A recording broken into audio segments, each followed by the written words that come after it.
Hari satu yang lepas, saya ada bagi tahu berkaitan credit turn dan tengok debtor aging report. Hari ini, saya bagi tahu lagi satu report yang penting juga, iaitu debtor statement.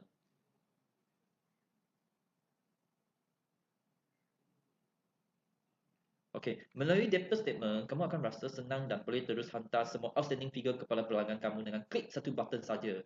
So, pelanggan kamu dapat terima statement melalui email. Example, dekat sini you pilih tarikh bila sampai bila. Jika semua debtor you nak filter, no filter loh. Jika you nak pilih salah satu debtor, you boleh tekan filter by multi select.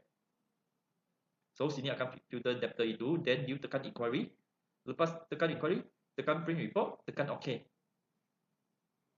Then akan jadi satu report panggil debtor statement. Melalui debtor statement ini, pelanggan tersebut dapat tahu balance tinggal berapa belum bayar.